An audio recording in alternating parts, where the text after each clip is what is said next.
आणि आता वेळ झालेली आहे पीक सल्ल्याची। कृषी हवामान विभागाने काय शिफारसी केलेल्या आहेत आपण पाहूयात।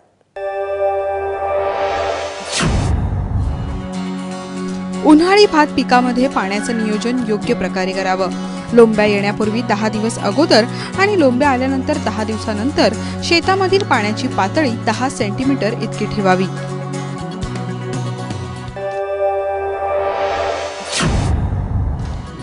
बाष्पीभवनामध्ये वाढ होत असल्याने भुईमूग पिकाला पेरणीनंतर 10 ते 12 दिवसांच्या अंतराने पाणी द्यावे। त्याचप्रमाणे लागवडीनंतर 45 ते 50 दिवसांनी पिकावर पिंप फिरवावे। त्यामुळे आऱ्या जमिनीत जाण्यास आणि शेंगा चांगल्या प्रकारे पोषण्यास मदत होते। चवळी, कुळीत तसंच वाल पिके काढणीस तयार झाली आहेत। तयार झालेल्या शेंगा सकाळच्या वेळेस काढून उन्हात चांगल्या वाळवाव्यात।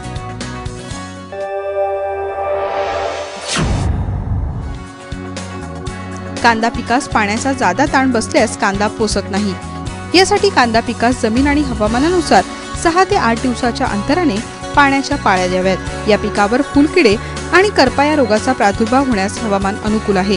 यांच्या नियंत्रणासाठी मेन्कोजेब 30 ग्रॅम किंवा डायथेन M45 30 ग्रॅम किंवा 22 10 ग्रॅम हे बुरशीनाशक आणि डायमेथोएट 30 EC 15 मिली किंवा लॅम्बडा सायहॅलोथ्रिन 5 EC 6 मिली या कीटकनाशकाची प्रति 10 लिटर पाण्यातून फवारणी करावी।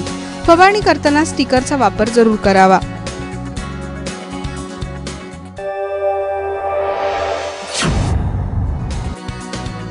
उन्हाळी मूग पेरणीसाठी पुसा वैशाखी किंवा पिखेबी AKM4 या वाणांचा वापर करावा। पिकाची पेरणी पाभरीने किंवा टोकून करावी। पेरणीपूर्वी 20 किलो नत्र अधिक 40 किलो स्फुरद द्यावे। पेरणीपूर्वी बियाण्यास रायझोबियम व PSB प्रत्येकी 250 ग्रॅम तसेच ट्रायकोडर्मा 50 ग्रॅमची बीज प्रक्रिया करूनच पेरणी करावी। पेरणीनंतर लगेच ओलीत करावे।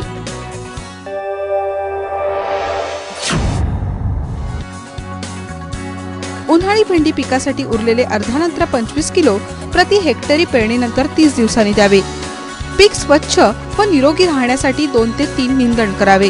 लागवडीपासून 40 ते 45 दिवसात भेंडी प्रथम काढण्यास तयार होते।